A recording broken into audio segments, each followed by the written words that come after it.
Smart FM. Smart Career. Halo Smart Listeners, jumpa lagi bersama dengan saya, William Darmawan, dalam podcast Smart Career.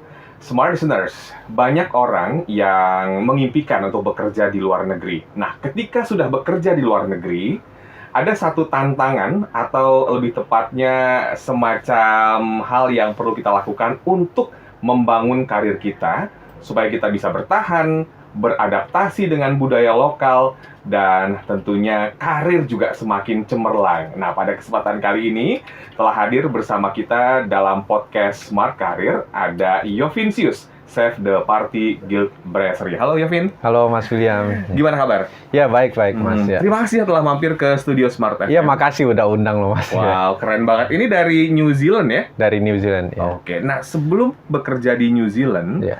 kamu juga katanya pernah bekerja di Taiwan. Nah, boleh ceritakan nggak proses dari Taiwan hingga ke New Zealand itu? Iya. Dulu awal mulanya kenapa bisa keluar negeri itu sebenarnya awalnya karena aku dikirim SMA ke Taiwan. Waktu itu kan masih 14 tahun juga. Cuman di sana itu kita udah dibolehin kerja part time sebenarnya selagi sekolah. Cuman kita harus ada surat izin kerja dari sekolah juga kan. Waktu itu aku umur 15 tahun udah coba cari kerja part time di sana, dan di sana kan pakai bahasa Mandarin ya. Waktu itu aku belajar lagi bahasa Mandarin di sana. Di sana lebih intens budayanya tuh, sama budaya buat kerja ya maksudnya. Maksudnya pagi sampai malam, habis itu kayaknya sibuk mulu. Habis itu sesudah dari Taiwan, aku milih buat kuliah di New Zealand. Kenapa New Zealand? Karena New Zealand itu waktu itu lebih mudah dibandingkan negara lain yang aku mau. Aku sebenarnya ada kakak di Australia, cuma waktu itu Australia situasinya lagi kurang mudah untuk orang masuk ke Australia. Jadinya aku milihnya ke New Zealand. Oke. Ya. Kalau pressure kerjanya antara Taiwan dengan New Zealand, apa yang kamu rasakan? Yang bisa aku lihat langsung itu perbedaan budaya dari orang Asia sama orang bule itu beda banget sih. Orang Asia itu kan kalau kerja kayaknya tiap hari itu kerja pagi sampai malam, habis itu di situ-situ aja, sama orangnya tuh lebih senioritas gitu mungkin ya istilahnya. Tapi kalau misalnya di negara bule itu lebih santai dikit. Orang-orangnya tuh lebih terbuka sama senior tuh, nggak kayak hierarkinya tuh nggak kayak atas bawah banget gitu. Iya. Santaian mana sama di Indonesia? Oh, di Indo kayaknya aku belum pernah kerja di Indo sih. Cuma kelihatannya Indo tuh intens, lebih intens. Oh ya. gitu ya, justru ya, malah lebih intens, terutama di kota-kota Kalau besar. misalnya buat kerja sama orang lain, menurut aku gitu ya. Tapi kalau misalnya di Indo punya usaha sendiri mungkin beda ya. Aku kurang ngerti juga sih. Iya. Nah, sebelum kita membahas tentang gimana membangun dan mempertahankan karir bekerja di luar negeri, karena kita juga kan perlu beradaptasi. Boleh ceritain nggak sih bagaimana proses kamu waktu sampai bikin CV sampai diterima lamaran? Mungkin singkat aja. Kalau misalnya proses adaptasi itu kita harus pelajarin dulu budaya orang lain, gimana sifat-sifat orang dari New Zealand kayak gimana kan. Itu nomor satu. Sama kolik-kolik kita itu kan orang datang dari berbagai macam negara juga. Contohnya kayak India atau enggak dari Australia juga ada, dari Jepang atau mana. Itu kan sifat-sifatnya beda-beda semua. Cuman kita harus jadi air juga lah, harus bisa berbaur sama semuanya. Dan proses buat CV itu di sana kayaknya lebih apa adanya. Tapi ini dari aku pribadi ya. Habis itu kita harus highlight hard skill kita yang menurut kita itu paling menonjol dari kita kan. Itu jadi nilai jual kita di CV itu, dan referensinya itu ngebantu banget sih di New Zealand. Karena di New Zealand itu kan nggak segede di Indonesia ya. Jadi industrinya itu satu sama lain sebenarnya kenal. Pernah kerja di mana, bos kita yang baru kenal sama bos kita yang lama. Jadi referensi itu di CV kuat banget sebenarnya. Makanya kita kalau misalnya kerja sama orang lain, udah mau rencana mau keluar, kita keluarnya tuh harus baik-baik juga. Kalau enggak nama kita jelek dan susah dapat kerjaan di Oke, di berikutnya blacklist gitu. ya. Iya. Oke. Nah, gimana cara membentuk relasinya di luar negeri, terutama di New Zealand? Membentuk relasi, kita harus Banyak kenalan gitu ya, atau mungkin membuka diri untuk mungkin bersosialisasi dengan banyak Iya. masyarakat, terus juga dari warga negara lain gitu, atau bagaimana? Iya. Sebenarnya orang luar itu juga sama kayak orang Indonesia ya. Kalau misalnya kita berani nyapa duluan, mereka juga udah ngebuka hatinya buat nerima kita kan. Jadi kita asal kita berani nyapa duluan, kita mau cerita-cerita tentang diri kita. Kalau misalnya aku kerja di bidang kuliner itu paling gampang bonding sama orang itu kan nanya tentang budaya mereka dulu nih. Contohnya kayak misalnya dari Chile gitu. Nanya, makanan dari Chile itu ada apa aja? Tempat-tempatnya yang bagus di mana gitu. Itu kan orang jadi kayak ngebuka hatinya buat ngejelasin ke kita, sama aja kayak kalau misalnya orang dari negara lain nanya ke kita, Iya. Indonesia ada apa sih? Makanannya yang enak apa aja sih? Kan kita jadi ngerasa, oh orang ini pingin tahu nih. Jadi kita lebih gampang buat bonding gitu. Betul. Membangun karir di luar negeri. Ini banyak yang beranggapan kalau bekerja di luar negeri biasanya stuck. Karirnya bakal di situ-situ aja. Terutama untuk kita banyak melihat ya di industri restoran, kemudian dimanapun itu ya. Tapi membangun karir seperti Yovin ini artinya kan benar-benar dari bawah sampai berada pada titik yang cukup baik gitu ya. Karena Yovin sendiri kan sekarang posisinya bekerja di salah satu restoran di mana atasannya adalah seorang master chef ya. Iya. Nah, itu gimana membangunnya? Karena banyak anggapan, misalnya kalau kita kerja luar negeri, ya udah di restoran ya itu aja gitu. Nah, ini gimana nih, Yovin? Pertama itu paling penting jaga hubungan sama teman kerja kita sendiri ya. Kita nggak boleh toksik di tempat kerja, nggak boleh kayak mentang-mentang kita atasan siapa nyuruh ini itu. Udah beda zamannya sekarang sih. Karena generasi zaman sekarang masih ada istilah mental health gitu-gitu kan. Jadi penyesuaiannya itu beda, asal kita baik sama orang, terus bos kita kan juga bisa ngelihat, oh orang ini nih bisa komunikasi sama siapa aja nih, sama orang baru juga nggak rese gitu. Nah itu tanggung jawabnya bisa dikasih lebih, dikit demi dikit gitu.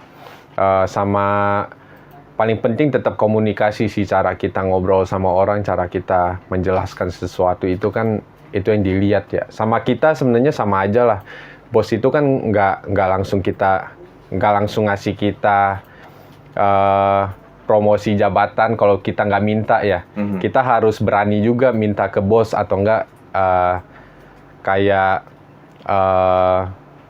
mintanya itu caranya gimana sih cara aku pingin berkembang nih di perusahaan ini, terus aku pingin punya tanggung jawab lebih, bisa gak kasih aku tanggung jawab lebih, nanti perlahan-lahan gaji juga naik dari situ kan gitu.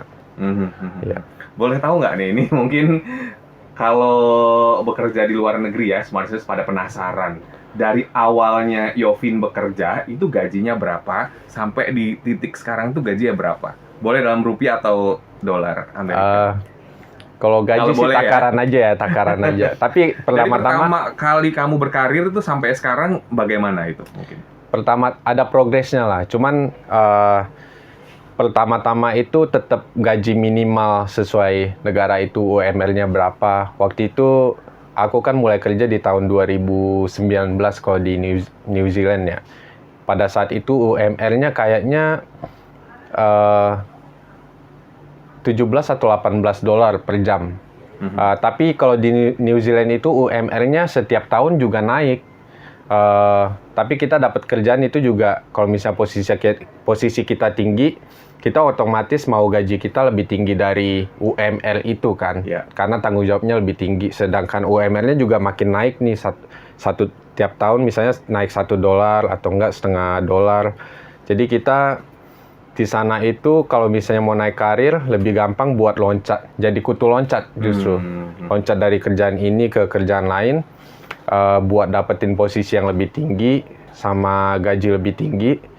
Karena kalau misalnya kita udah kerja di satu perusahaan, kayaknya sama aja bakal stagnan gitu-gitu aja. Kita naik jabatan pun gajinya nggak bakal dinaikin tinggi-tinggi banget. Kecuali kita udah kerja di satu tempat ini udah lama, terus kita loncat ke tempat lain, apalagi kalau misalnya tempat kita tuh udah ada nama. Jadi skill kita dibutuhkan, mereka tuh berani buat bayar kita. Gitu. Jadi bisa jadi kutu loncat ya, atau pindah perusahaan, pindah tempat kerja. Salah satu solusi yang sebetulnya bisa dilakukan ya ketika kita ingin menambah salary kita. Lumayan ya, 17 sampai dengan $18 per jam New Zealand ya, dolar New Zealand. Oke. Itu pada saat itu ya. Pada saat itu, berarti sekarang lebih naik dong ya. Iya, sekarang UMR di New Zealand tuh udah 23 kalau nggak salah.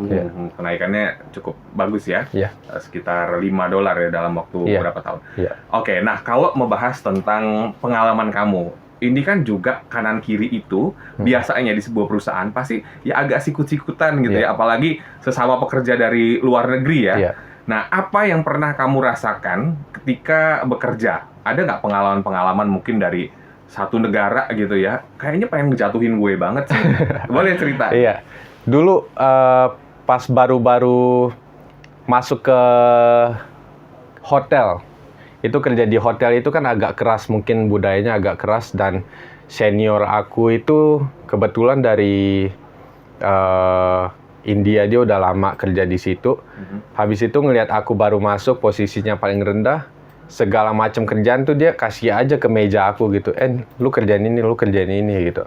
Habis itu karena kita kan jadi manusia kan nggak ini juga, ada kesabaran juga karena tiap hari digituin. Jadi kita tuh ada satu hari juga kayak nunjukin juga, nggak boleh gini dong.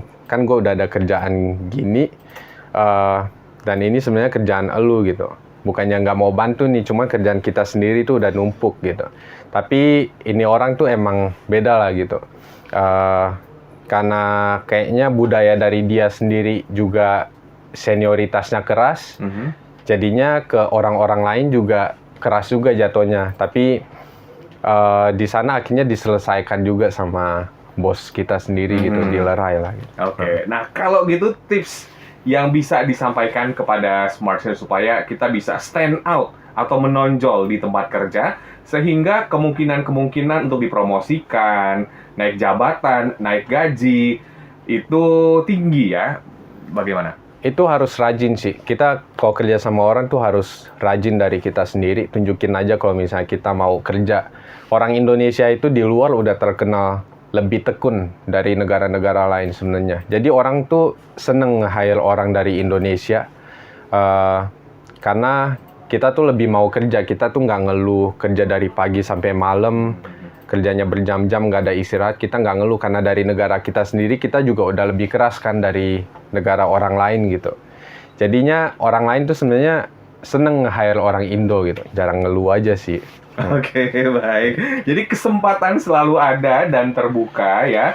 Dan ini kita bisa belajar banget dari kehadiran Yovin di studio pada kesempatan podcast kali ini. Terima kasih banyak Yovin atas waktunya. Banyak. Sukses selalu dan maju terus ya karirnya. Amin. Semoga apa yang disampaikan pada kesempatan podcast kali ini bisa menginspirasi banyak orang untuk terus berkarir dimanapun di Indonesia, di luar negeri, dengan pencapaian-pencapaian maksimal. Dan tadi kalau kata Yovin harus rajin ya.